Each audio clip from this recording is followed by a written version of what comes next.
1945年8月、戦争は終わった。生きて帰ってきた人たちは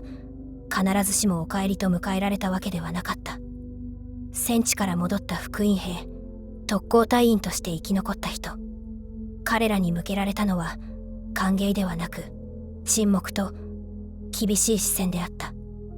なぜ生きているのか、その言葉を直接向けられなくとも、そうした感情を感じ取っていた者は少なくない。前線に立った兵士や特攻に関わった者たちは、死んだ者の方が立派であるという空気の中で戦後を生きることになった。軍人のせいで国が焼けた、戦争をしたのはあんたたちだという非難が向けられることもあった。作戦を決める立場にいなかった兵士たちが、戦争そのものの象徴として責めを背負わされていったのである。敗戦は価値観を一夜にして反転させた。昨日まで命を捧げよと教えられ、翌日から戦争は間違いであったと告げられる。この急激な転換の中で社会は感情の行き場を失っていた。敗戦後、 GHQ の下で軍は否定され、戦争に関わった人々は語ることを避けられる存在となっていった。そして何より生き残った人たち自身が口を閉ざしていった。語れば責められる、語れば自分が壊れてしまう、そう感じながら多くの人が長い沈黙の中で生きてきた。今静かに語られる証言の背後には、生き残った者だけが背負い続けた戦後があるのである。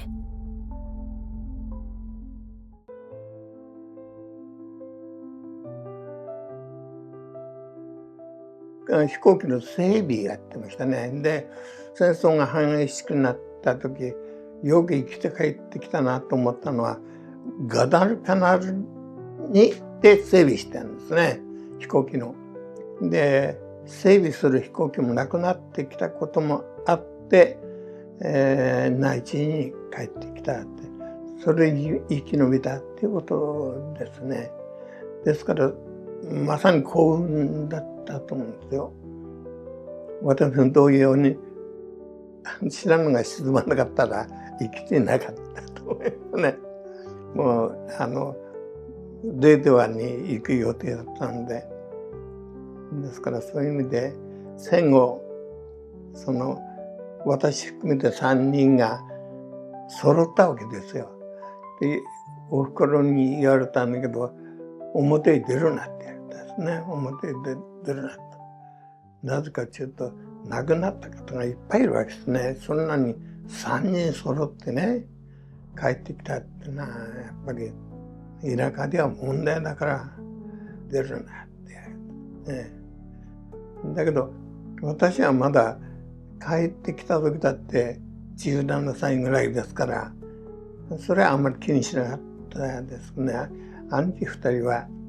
かなり気にはしてたですね。おふくろに出るなって言われたことについては、ああそうだろうなっていう思いは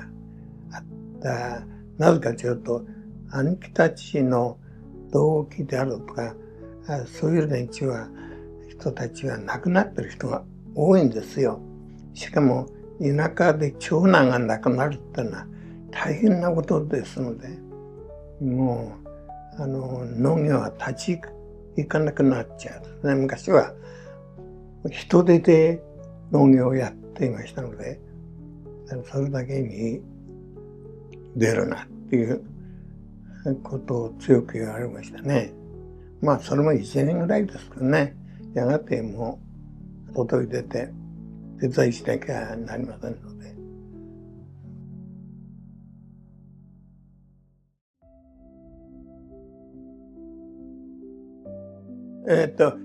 海岸のあれは 2番目でね、私のすぐに3番目は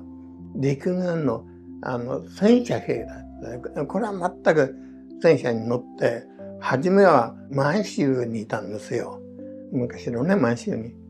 これも幸運なことに内地の戦車学校に教官として帰ってきたんですね。それで生き延びだということ。もう一度帰ってくると行けないんですよ。もう輸送機がないもんですから、特に陸軍の場合は飛行機で行く仕方ないもんですから、海軍の場合は船まだありますから、それで動くことできますけど、そういう意味では2番目の兄貴も愛知県あたりの陸軍の戦車学校に戻ってきたみたいで、終戦を迎えたっていうことですね。そういう意味では、私、戦後一番最初に書いたのは私。その戦車に乗っていた兄貴が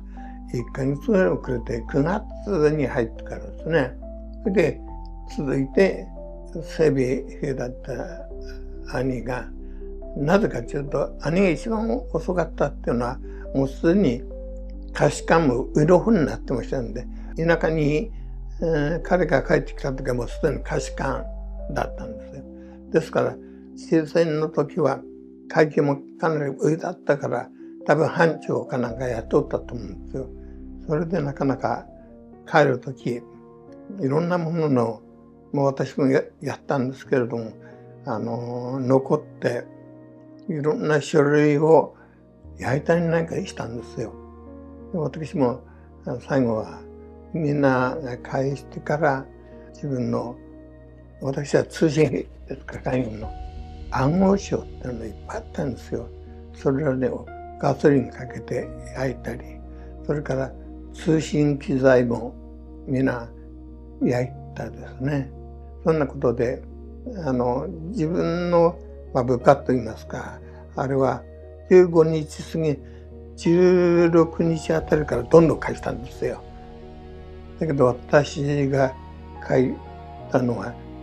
20日過ぎですね。20日過ぎてから書いましたね。ただ若かったから、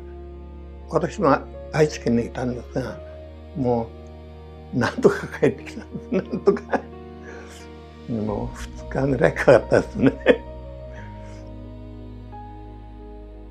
そう。年もいっていたし、長男の兄はあまり健康じゃなかったんですね。ですから、大津市かなんかで年を取ってたから、もっと戦争が長引けば陸軍あたりに引っ張られたと思いますが、その前に終戦になったということですね。それと、とにかく一軒のうちから3人も行ってるわけですから、それは勘弁してもらわなきゃ。ということで、長男は残ったということですね。乗らないかっていう話があったんですよ。沈没するんじゃないかと、それは断ったんですね。でたまたま逓信省で募集がありまして、ですぐ応募しました。